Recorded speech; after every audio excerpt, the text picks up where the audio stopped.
Aksi penyekapan seorang bocah perempuan di pos polisi Pejaten, Jakarta Selatan terekam video amatir dan viral di media sosial. Pelaku bahkan menggunakan senjata tajam untuk mengancam korban. Sempat terjadi negosiasi di mana pelaku meminta disediakan mobil oleh petugas. Polisi memenuhi permintaan pelaku menyediakan mobil yang di dalam sudah menunggu seorang anggota TNI. Tak butuh waktu lama, petugas pun berhasil membebaskan bocah yang disandera dan membawanya ke Polres Jakarta Selatan untuk mendapat perawatan. Peristiwa berawal saat pelaku meminta izin kepada orang tua korban yang merupakan rekan bisnis pelaku untuk membawa ke rumah sepupunya. Di perjalanan, korban yang tiba-tiba menangis membuat panik pelaku yang tengah mengkonsumsi narkoba. Pelaku yang berhalusinasi akibat narkoba mengancam korban dengan senjata tajam. Hujan yang disertai angin kencang di kawasan Depok, Jawa Barat kemarin sore menyebabkan sejumlah pohon tumbang. Kencangnya angin juga membuat seng dari rumah warga tersangkut ke kawat listrik aliran atas di stasiun Citayam. Akibatnya, perjalanan kereta komuter lain relasi Depok-Bogor terhenti. Petugas teknisi PT KAI segera diterjunkan. Menurut anggota Dinas Perhubungan Kota Depok, proses evakuasi atap seng yang tersangkut di listrik aliran atas stasiun Citayam menyebabkan gangguan perjalanan kereta komuter lain selama 1 jam. Pasca perbaikan, perjalanan kereta komuter lain dari arah Jakarta menuju Bogor dan sebaliknya kembali normal.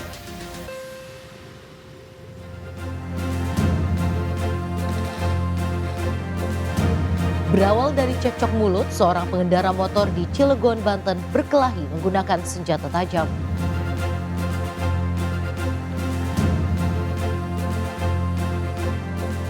Upaya penyelundupan puluhan anjing untuk konsumsi digagalkan kelompok pecinta hewan di kawasan Jatilawang, Kabupaten Banyumas.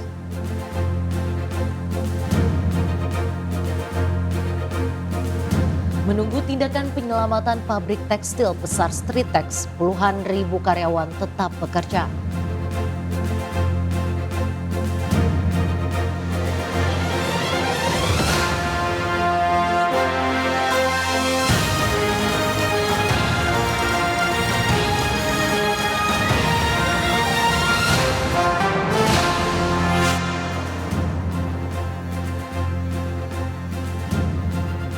Dikritik habiskan anggaran negara, Kepala Komunikasi Istana Presiden menyebut biaya retreat Kabinet Merah Putih berasal dari uang pribadi Prabowo Subianto. Bersama saya, Rizky Hasan. Dan saya, Raisa Nadia. Berikut seputar News Pagi selengkapnya.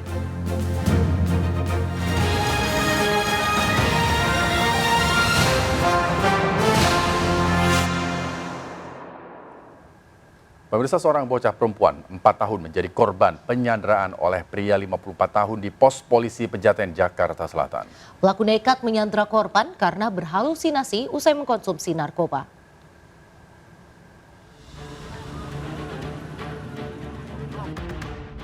Aksi penyekapan seorang bocah perempuan di pos polisi Pejaten, Jakarta Selatan terekam video amatir dan viral di media sosial. Pelaku bahkan menggunakan senjata tajam untuk mengancam korban. Sempat terjadi negosiasi di mana pelaku meminta disediakan mobil oleh petugas. Polisi memenuhi permintaan pelaku menyediakan mobil yang di dalamnya sudah menunggu seorang anggota TNI. Tak butuh waktu lama, petugas pun berhasil membebaskan bocah yang disandera dan membawanya ke Polres Jakarta Selatan untuk mendapat perawatan. Sementara korban mengalami sedikit luka dan sudah dalam kondisi baik setelah mendapatkan perawatan. Korban akan mendapatkan penanganan lebih lanjut oleh unit PPA Polres Jakarta Selatan. Kondisinya gimana? Kondisinya sudah selesai dilakukan perawatan fisik ya bagian luar, tapi syukurnya tidak ada luka-luka yang berarti yang serius. Peristiwa berawal saat pelaku minta izin kepada orang tua korban yang merupakan rekan bisnis pelaku untuk membawa korban ke rumah sepupunya. Di perjalanan, korban yang tiba-tiba menangis membuat panik pelaku yang tengah mengkonsumsi narkoba. Pelaku yang berhalusinasi akibat narkoba mengancam korban dengan senjata tajam. Motifnya sebetulnya dia hanya menjadikan anak ini sebagai tameng ya, karena dia memakai sabu. Sudah diperiksa, dia sudah positif pakai sabu. Pelaku dijerat pasal berlapis yakni Undang-Undang Perlindungan Anak, Undang-Undang Narkoba dan Undang-Undang Darurat karena membawa senjata tajam. Dari Jakarta, Den Helmi Sajangbati, iNews melaporkan. Hujan dan angin kencang yang melanda Depok, Jawa Barat membuat perjalanan kereta komuter lain mengalami gangguan. Penyebabnya angin menghempaskan bagian atap rumah warga ke kawat listrik aliran atas di stasiun Citayam.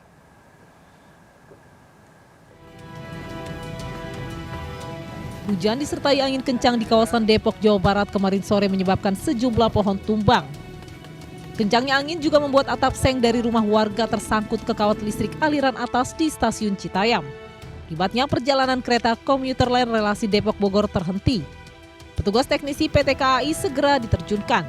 Menurut anggota Dinas Perhubungan Kota Depok, proses evakuasi atap seng yang tersangkut di listrik aliran atas stasiun Citayam menyebabkan gangguan perjalanan kereta komuter lain selama 1 jam.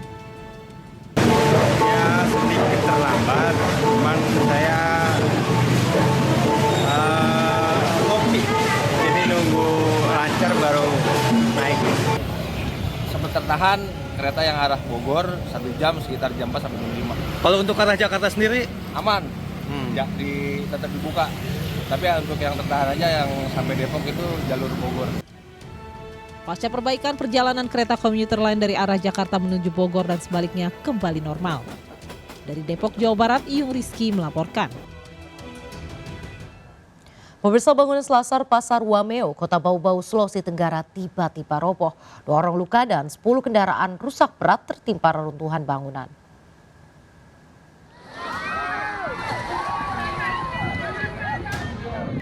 Warga berteriak histeris saat bangunan selasar Pasar Wameo, Kota Bau-Bau tiba-tiba rubuh. 2 emak-emak yang sedang istirahat di bawah selasar menjadi korban. 1 orang luka parah pada bagian tangan hingga jarinya terputus. Korban lainnya luka di kepala akibat panik dan melompat ke laut. Runtuhan bangunan selasar juga menimpa 9 kendaraan, 7 sepeda motor dan 2 mobil pickup. Yang satunya dimuat di bentor, kita tidak tahu. Yang pertamanya yang diselamatkan, apakah di Palagi Mata atau di Siloam? Belum. Yang Siloam kami yang selamatkan, bawa di Siloam. Lukanya di bagian mana? Yang tadi yang kita bawa di Siloam itu kepalanya memar, kena batu karena dia lompat di laut. Petugas gabungan tim SAR pemadam kebakaran dan BPBD melakukan evakuasi korban. Tidak ditemukan korban selain kedua emak-emak tersebut. Saat kejadian, cuaca cerah dan tidak ada angin kencang hingga bangunan selasar tiba-tiba roboh. Diduga bangunan roboh lantaran konstruksinya telah rapuh. Dari Kota Bau-Bau, Sulawesi Tenggara, Andi Eba, iNews melaporkan. Pemirsa, atap bangunan SMPN 3 Tanggung, Cianjur, Jawa Barat ambruk padahal baru 2 tahun dibangun. Tidak ada korban dalam peristiwa tersebut karena para siswa dan guru sudah pulang.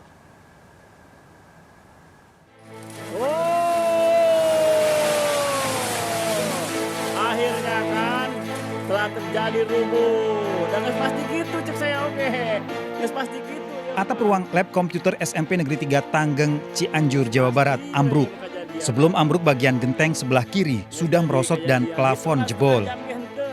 Ruangan juga sudah dikosongkan sehingga tidak ada perangkat yang rusak, termasuk para siswa dan guru yang sudah pulang saat peristiwa terjadi. Menurut pemilik warung dekat sekolah, sebelum ambruk terdengar patahan rangka kayu. Memang ada tanda-tanda ya, kretek-kretek, sehingga ada suara-suara ya, sampai saya tungguin, malah teman-teman juga divideoin gitu. Ya dalam jangka waktu kurang lebih setengah jam, langsung dari awal saya lihat sampai langsung ambruk begitu aja terjadi. Bangunan sekolah SMP Negeri 3 Tanggeng baru direnovasi pada tahun 2022 dengan anggaran 450 juta rupiah. Dinas Pendidikan Pemuda dan Olahraga Cianjur akan menyelidiki penyebab ambruknya atap lab komputer. Sementara kegiatan belajar mengajar tetap berjalan karena ruang kelas tidak terdampak. Dari Cianjur, Jawa Barat, Muhammad Andi Ihsan melaporkan.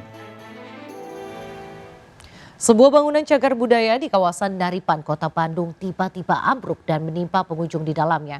3 pengunjung luka-luka, bahkan salah satunya terluka di bagian kepala.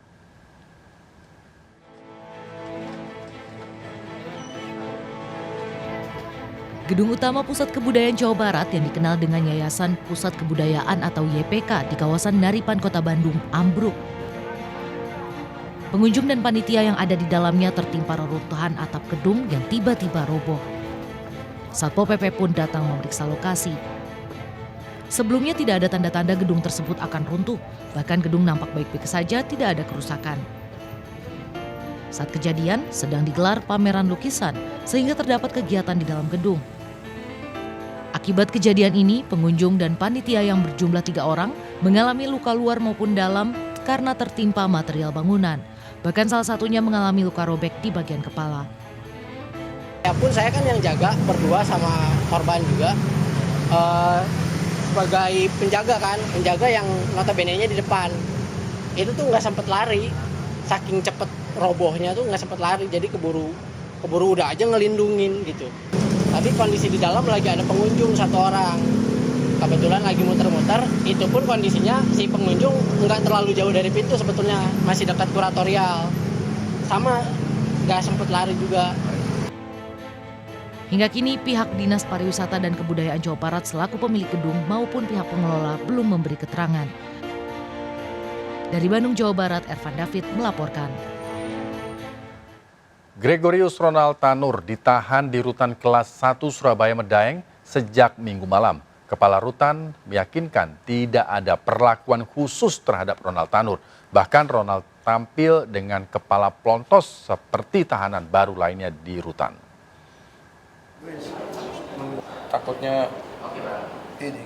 Karutan Kelas 1 Surabaya Medaeng merilis foto-foto Ronald Tanur dalam tahanan.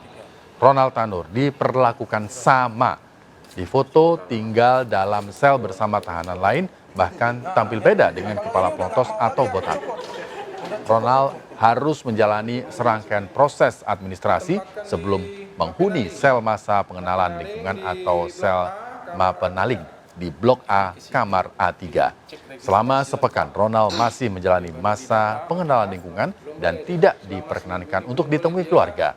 Ronald Tanur kini berstatus terpidana kasus pembunuhan Dini Sera Afrianti sekaligus saksi kunci dugaan penyuapan 3 hakim Pengadilan Negeri Surabaya. Ronald Tanur dibawa ke Rutan Medaeng oleh tim dari Kejati Jawa Timur dan Kejari Surabaya. Karena ini proses pembinaannya, maka keluarga, ya, baik itu keluarga. Gregorius Ronald Tanur ditangkap di sebuah rumah di kawasan Pakuan City, Surabaya beberapa hari setelah vonis kasasi Mahkamah Agung ketok palu.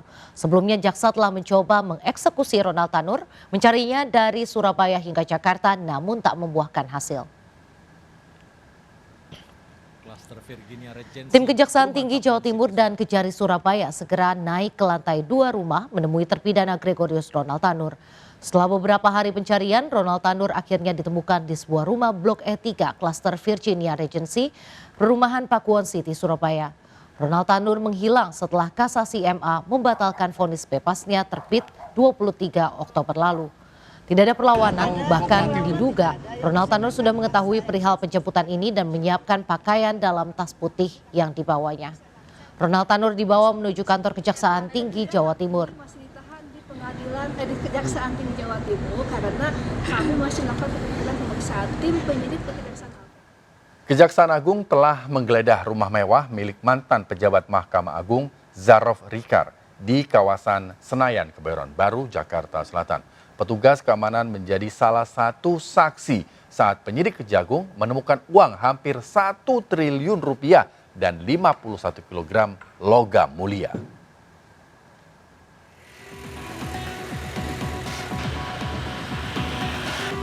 Rumah mewah di Jalan Senayan, Rawa Barat, Kebayoran Baru, Jakarta Selatan inilah yang digeledah penyidik Kejaksaan Agung 24 Oktober lalu. Rumah ini milik mantan pejabat Mahkamah Agung Zarof Rikar yang diduga menjadi maklar kasus pengadilan dan Mahkamah Agung. Petugas keamanan setempat menjadi saksi saat penyidik Kejagung melakukan penghitungan uang tunai bernilai nyaris 1 triliun rupiah, serta emas logam mulia antam seberat 51 kg. Melihat secara langsungnya itu sekitar udah hampir siang, maksudnya sekitar jam 3 atau jam 4 lah. Gitu. Nah itu baru saya diizinkan memang disuruh naik ke atas untuk melihat perhitungan duit. Pas Bapak masuk tuh apa yang Bapak lihat tuh? Di situ sudah ada duit di dalam box putih, ya antara dolar Singapura, rupiah, dolar dan emas antam lah, cuma belum tahu berapa jumlahnya. Penggeledahan dan penghitungan uang bernilai hampir 1 triliun rupiah di rumah Zarof Ricar berlangsung selama 12 jam lebih. Penggeledahan juga disaksikan petugas kelurahan dan RT RW setempat serta istri Zarof Ricar. Rumah Zarof terdiri dari 2 rumah yang digabung menjadi 1, nomor 6 dan 8. Zarof Ricar tinggal bersama keluarganya selama hampir 10 tahun di rumah tersebut. Namun menurut petugas keamanan, Zarof Ricar jarang bersosialisasi dengan warga sekitar. Dari Jakarta Selatan, Helmi Sajangbati, iNews melaporkan. Pemirsa, Mahkamah Agung memutuskan membentuk tim khusus untuk memeriksa dugaan suap 3 hakim vonis bebas Ronald Tanur. Tak hanya itu, Mahkamah Agung juga menyelidiki putusan kasasi MA yang menjatuhkan hukuman 5 tahun atas Ronald Tanur. Pengacara Ronald Tanur, Lisa Rahmat, diduga bersepakat dengan mantan pejabat tinggi Mahkamah Agung Zarof Ricar untuk menyuap hakim tingkat kasasi dengan uang tunai 5 miliar rupiah. Tersangka ya yang ketangkap itu, keterangan dari Kejaksaan Agung bahwa sudah menghubungi salah satu majelis hakim dengan inisial S, kalau nggak salah gitu. Oleh karena itu ya tentunya yang akan kita tindak lanjuti yang itu ya statement di Kejaksaan Agung itu yang tentunya yang majelis yang menangani perkara kasasi Ronald Tanur itu yang akan kita periksa ya. Itu kan penganiayaan yang mengakibatkan matinya orang. Itu ancaman pidananya paling tinggi adalah 7 tahun ya. Nah, terhadap pemidanaan itu menjadi hak daripada majelis hakim yang menangani. Lembaga tidak bisa mendikte. Pemirsa, Dekanat Visip Unair Surabaya akhirnya mencabut surat pembekuan Badan Eksekutif Mahasiswa BEM Visip Unair. Sebelumnya, BEM Visip Unair dibekukan karena membuat karangan bunga pelantikan Presiden Prabowo dan Wakil Presiden Gibran bernada kritik. Usai pertemuan di gedung Dekanat Visip Unair Surabaya, Dekanat mencabut surat pembekuan BEM Visip Unair. Pencabutan dilakukan setelah kesepakatan Dekanat dan BEM Visip Unair untuk menggunakan diksi yang tidak kasar saat memberikan kritik. Sebelumnya Dekanat membekukan BEM Visip Unair menyusul karangan bunga kontroversial ucapan selamat pelantikan Presiden dan Wakil Presiden. Namun menurut Dekanat, kritikan dalam karangan bunga tersebut menggunakan diksi atau kata-kata yang kasar.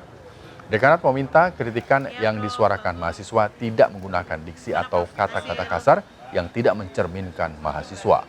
Dekanat Visip Unair, Bagong Suyanto, juga menegaskan pembekuan sebenarnya berlaku untuk pengurus BEM, yakni Presiden dan Wakil Presiden BEM, serta Menteri Politik dan Kajian Strategis BEM Visip Unair, bukan untuk membekukan organisasi BEM Visip Unair. Ini adalah kami sudah sepakat dengan Mbak Tufa dan teman-teman bahwa concern kami tidak ingin kita ini mengembangkan kultur yang terbiasa menggunakan diksi-diksi yang kasar di dalam kehidupan politik. Bahwasannya ya BEM Visip akan tetap kritis ke depannya dengan itu tadi tidak keluar dari koridor akademik, dan karangan bunga yang kemarin memang bentuk ekspresi dari teman-teman yang sudah bentuk ekspresi dari teman-teman Kementerian Politik dan Kajian Strategis, dan itu memang di bawah BEM Visip seperti itu teman-teman. Pemirsa, Kepala Kantor Komunikasi Kepresidenan Hasan Naspi menyatakan biaya penyelenggaraan retreat Kabinet Merah Putih di Akademi Militer Magelang, Jawa Tengah menggunakan dana pribadi Presiden Prabowo. Hasan menjelaskan Kementerian Sekretariat Negara belum bisa menganggarkan kegiatan retreat karena Presiden baru dilantik. Untuk kegiatan ini sudah dilakukan jauh-jauh hari.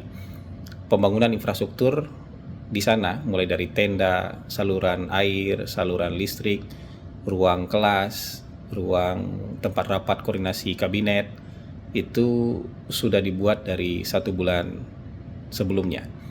Beliau pada saat yang sama juga belum bisa menggunakan dukungan dari Sekretariat Negara karena beliau waktu itu belum jadi presiden, maksudnya belum dilantik sebagai presiden. Dan untuk menjalankan ini, tentu beliau harus merogoh kantong beliau pribadi untuk mempersiapkannya. Selain melakukan kampanye secara terbuka, barisan relawan Ridwan Kamil Suswono juga hadir menyapa warga dan mensosialisasikan program Ridho dari rumah ke rumah.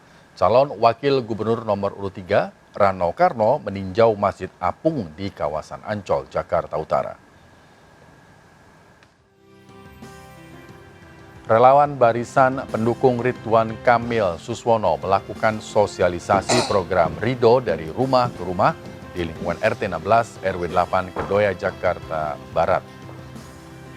Para relawan ini langsung bertemu masyarakat dan mensosialisasikan program-program pasangan Ridho. Salah satunya yakni program 1 RW 1 miliar per 5 tahun sebagai langkah nyata dalam membangun Jakarta dari lingkup RW. Sementara calon wakil gubernur nomor urut 3, Rano Karno, meninjau Masjid Apung di kawasan Ancol, Jakarta Utara.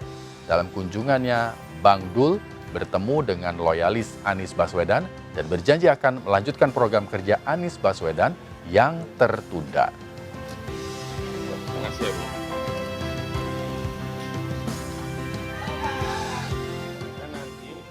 Terima kasih Anda bersama kami, pemirsa. Menggunakan senjata tajam, seorang pria menyandra bocah yang sedang bermain di Pejaten, Jakarta Selatan. Korban terluka di bagian leher dan mengalami trauma.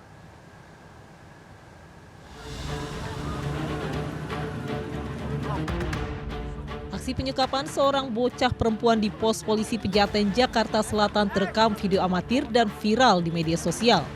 Pelaku bahkan menggunakan senjata tajam untuk mengancam korban. Sempat terjadi negosiasi di mana pelaku meminta disediakan mobil oleh petugas. Polisi memenuhi permintaan pelaku menyediakan mobil yang di dalamnya sudah menunggu seorang anggota TNI. Tak butuh waktu lama, petugas pun berhasil membebaskan bocah yang disandera dan membawanya ke Polres Jakarta Selatan untuk mendapat perawatan. Sementara korban mengalami sedikit luka dan sudah dalam kondisi baik setelah mendapatkan perawatan. Korban akan mendapatkan penanganan lebih lanjut oleh unit PPA Polres Jakarta Selatan. Kondisinya gimana? Kondisinya sudah selesai dilakukan perawatan fisik ya bagian luar. Tapi syukurnya tidak ada luka-luka yang berarti, yang serius. Peristiwa berawal saat pelaku minta izin kepada orang tua korban yang merupakan rekan bisnis pelaku untuk membawa korban ke rumah sepupunya. Di perjalanan, korban yang tiba-tiba menangis membuat panik pelaku yang tengah mengkonsumsi narkoba. Pelaku yang berhalusinasi akibat narkoba mengancam korban dengan senjata tajam. Motifnya sebetulnya dia hanya menjadikan anak ini sebagai tameng ya, karena dia memakai sabu. Sudah diperiksa, dia sudah positif pakai sabu. Pelaku dijerat pasal berlapis yakni Undang-Undang Perlindungan Anak, Undang-Undang Narkoba dan Undang-Undang Darurat karena membawa senjata tajam. Dari Jakarta, Den Helmi Sajangbati, iNews melaporkan. Perjalanan kereta komuter lain terhenti akibat angin kencang yang menerbangkan seng hingga ke aliran listrik KRL. Angin juga menghempaskan bagian atap rumah dan menumbangkan pohon.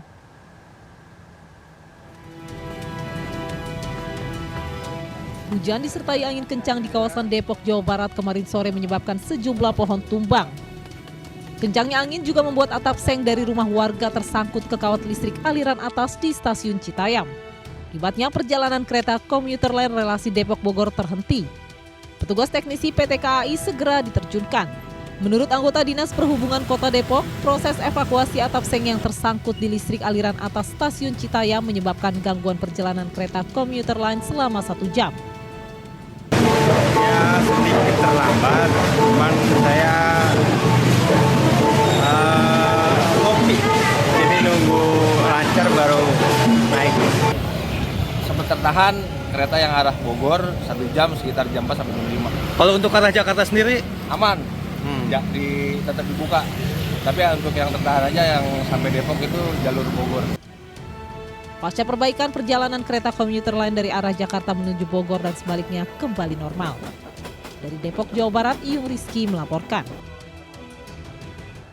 Pemirsa, baru 2 tahun dibangun, atap SMP Negeri 3 Cianjur ambruk. Menurut saksi, sebelum ambruk terdengar suara patah rangka kayu.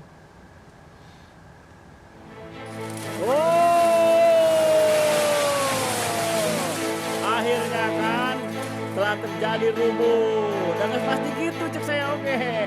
Pasti gitu ya. Atap ruang lab komputer SMP Negeri 3 Tanggeng, Cianjur, Jawa Barat ambruk.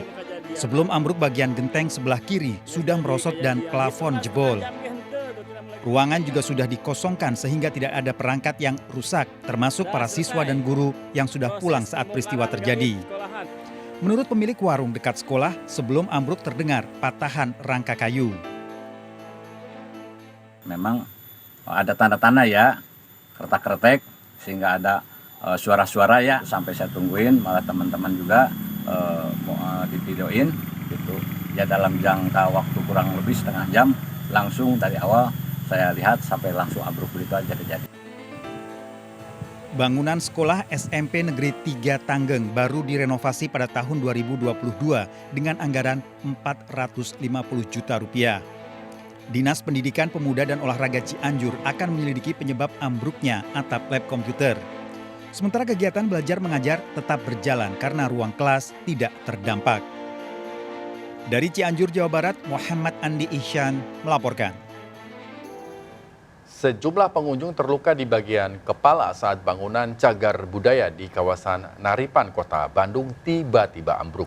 Sebelumnya tidak ada tanda-tanda gedung tersebut akan runtuh. Bahkan gedung nampak baik-baik saja dan tidak ada kerusakan.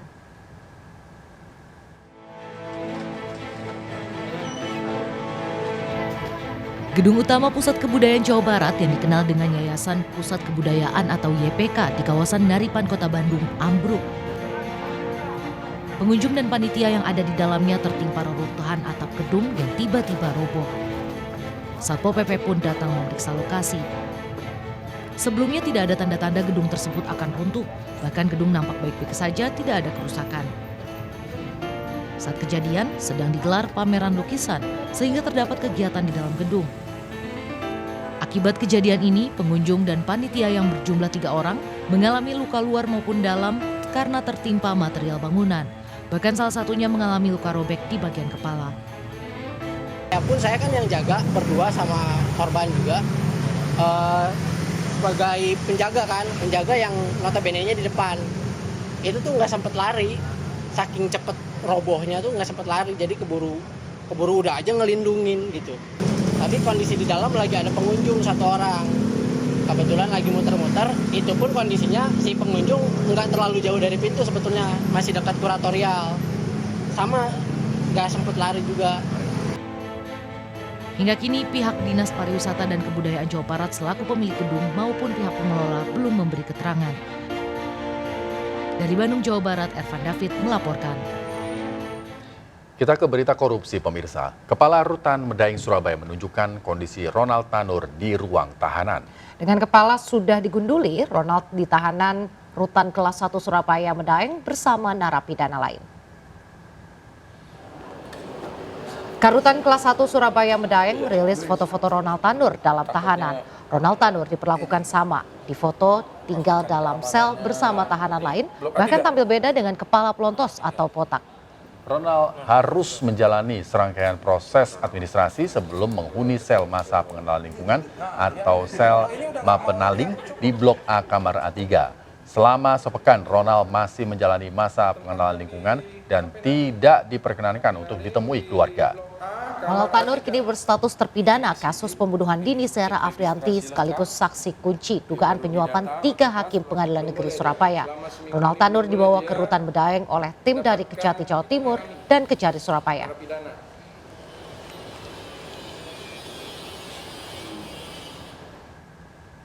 Pejabat dan juga maklar kasus di Mahkamah Agung, Zarof Rikar, memiliki rumah mewah di kawasan Senayan, Kebayoran Baru, Jakarta Selatan. Di rumah mewah ini, Kejagung menemukan uang hampir 1 triliun dan 51 kilogram logam mulia.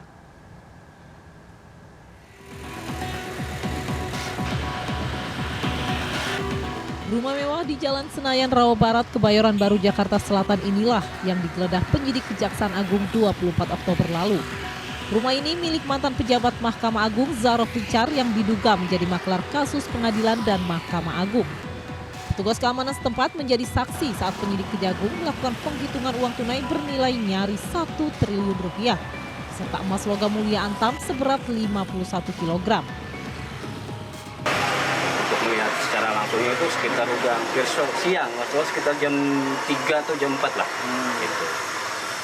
Nah itu baru saya diizinkan memang disuruh naik ke atas untuk melihat perhitungan duit di situ. Pas Bapak masuk tuh apa yang Bapak lihat tuh?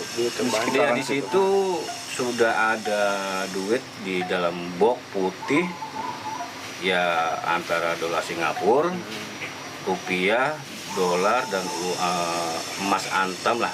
Cuma belum tahu berapa jumlahnya. Penggeledahan dan penghitungan uang bernilai hampir 1 triliun rupiah di rumah Zarof Richard berlangsung selama 12 jam lebih.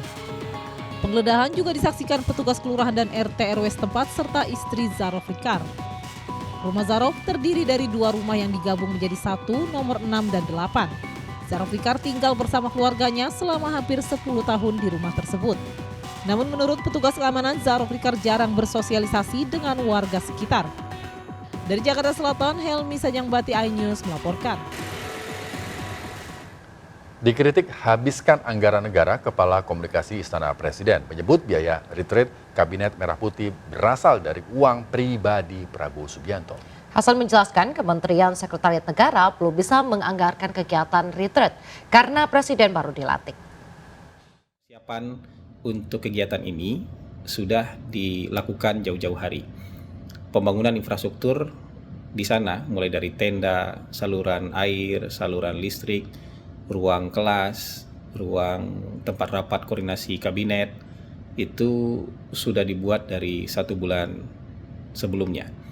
Beliau pada saat yang sama juga belum bisa menggunakan dukungan dari Sekretariat Negara karena beliau waktu itu belum jadi presiden.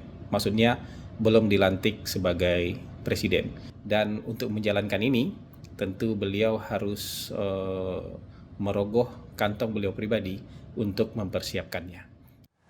Berawal dari cekcok mulut, seorang pengendara motor di Cilegon, Banten menganiaya pengendara lain menggunakan senjata tajam. Sementara usai melakukan aksinya, pelaku langsung melarikan diri.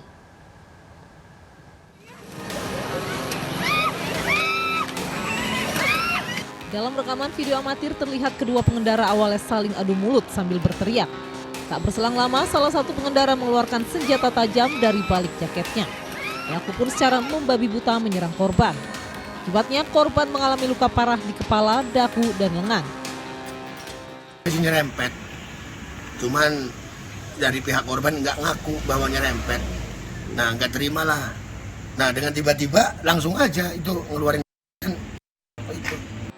Pelaku yang melarikan diri saat ini masih diburu pihak kepolisian.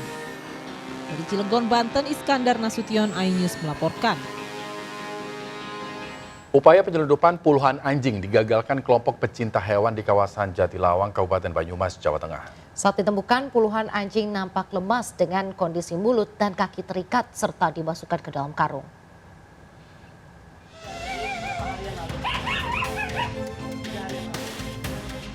Upaya penyelundupan puluhan anjing digagalkan kelompok pencinta hewan di kawasan Jatilawang, Kabupaten Banyumas, Jawa Tengah.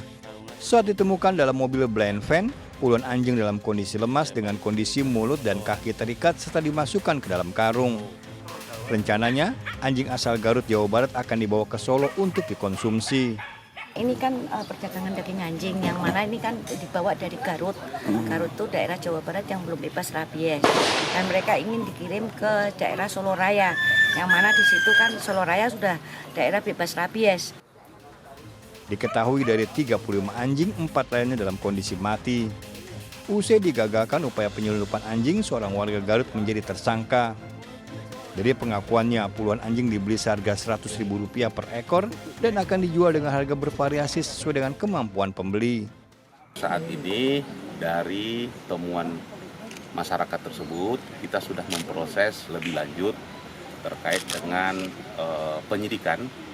Saat ini sudah kita menetapkan 1 tersangka. Pelaku dijerat dengan Undang-Undang Kesehatan dan Peternakan Hewan dengan ancaman 5 tahun penjara. Dari Banyumas, Jawa Tengah, Saldin Ayubi melaporkan. Ya, Nadia dan juga pemirsa, berhati-hatilah saat memilih kosmetik. Badan Pengawas Obat dan Makanan atau BPOM menemukan lebih dari 150.000 produk kosmetik diduga mengandung bahan-bahan berbahaya. Nah, dari hasil pemeriksaannya, pelaku mengedarkan kosmetik ilegal melalui 2 platform belanja online. Badan Pengawas Obat dan Makanan atau BPOM bersama Polda Metro Jaya dan TNI sebelumnya menggerebek gudang kosmetik impor ilegal di Jelambar, Jakarta Barat. Hasilnya, petugas menemukan 152.744 produk kosmetik ilegal yang diduga mengandung bahan berbahaya. Diketahui nilai ekonomi dari hasil penjualan kosmetik ilegal tersebut menembus 2,2 miliar rupiah. Petugas juga menemukan paket kosmetik impor siap kirim, alat elektronik, serta dokumen transaksi online. Kepala BPOM Taruna mengimbau masyarakat selalu menerapkan prinsip cek klik sebelum membeli kosmetik untuk memastikan izin edar dan tanggal kadaluarsa. Pasalnya kosmetik berbahaya bisa menyebabkan resiko kanker pada pengguna.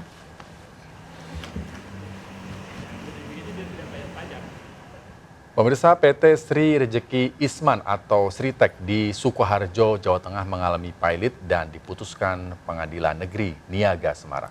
Puluhan ribu karyawan yang kompak mengenakan pita tetap semangat bekerja.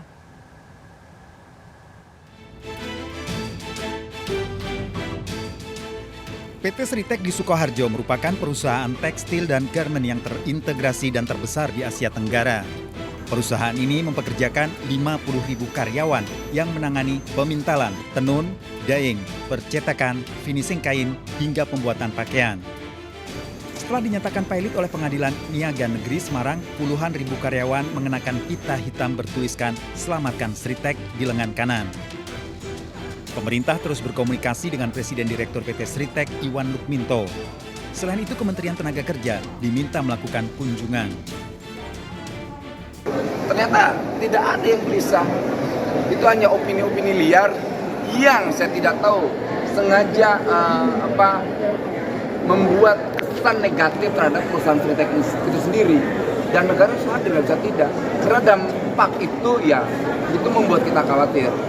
Tugas saya melihat kawan-kawan buruh di PHK atau tidak. Jawabannya tadi ya. Di Sritek ini tabu kata PHK.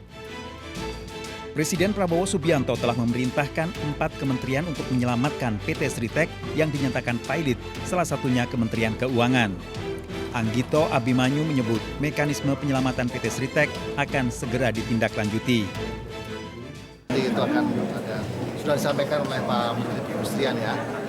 Nanti detailnya akan ditindaklanjuti. PT Sri Rejeki Isman Tbk atau Sritek dinyatakan pilot oleh Pengadilan Niaga Negeri Semarang pada 21 Oktober 2024. Dari Sukoharjo dan Yogyakarta, Zanur Setiadi Gunanto Farhan melaporkan.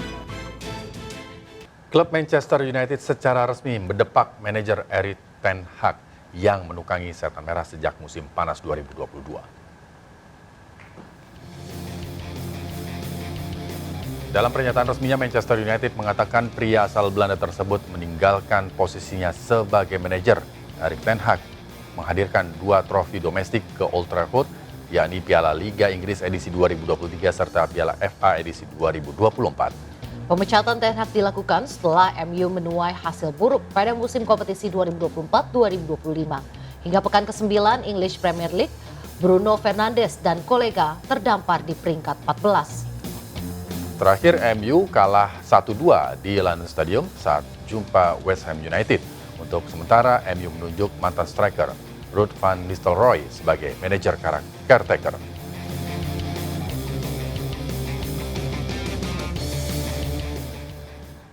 Pemirsa, Hari Sumpah Pemuda yang diperingati masyarakat Indonesia turut mendapat perhatian dari sejumlah klub raksasa dunia. Klub besar yang memiliki fanbase di tanah air memberikan ucapan selamat Hari Sumpah Pemuda di akun sosial media.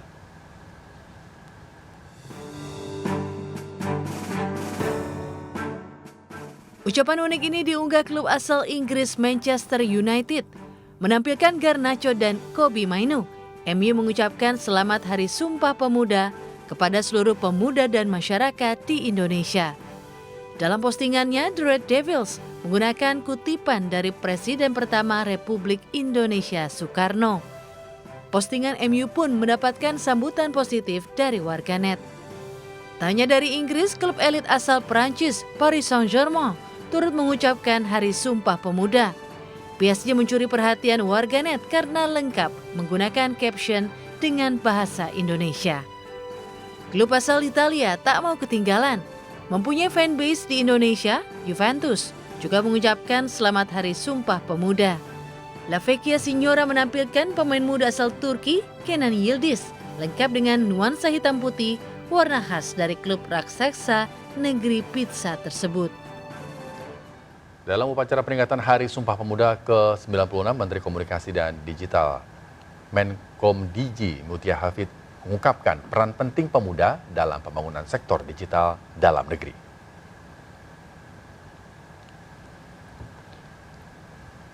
Menteri Komunikasi dan Digital Mutia Hafid menyatakan peringatan Sumpah Pemuda tahun ini menjadi momentum untuk pelibatan pemuda Indonesia dalam membangun Indonesia yang cerdas.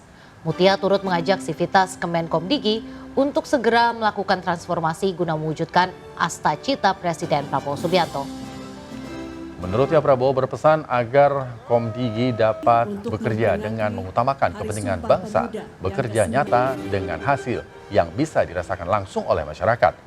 Pemerataan akses internet di daerah terdepan, terpencil, dan tertinggal menjadi komitmen Kementerian Komdigi agar akses informasi dan teknologi lebih setara di seluruh pelosok Indonesia. Pemerataan akses internet di daerah 3T, terdepan, terpencil, tertinggal, menjadi komitmen kementerian dalam memperjuangkan kesetaraan akses informasi dan teknologi di seluruh pelosok Indonesia. Sekali lagi ini sejalan dengan semangat persatuan dalam Sumpah Pemuda. Pembangunan infrastruktur digital harus menyentuh daerah 3T sehingga semua pemuda, sekali lagi semua pemuda dapat berpartisipasi. Kita juga mengajak pemuda yang berada di daerah maju untuk mendukung pemuda di wilayah 3T agar dapat berkembang bersama.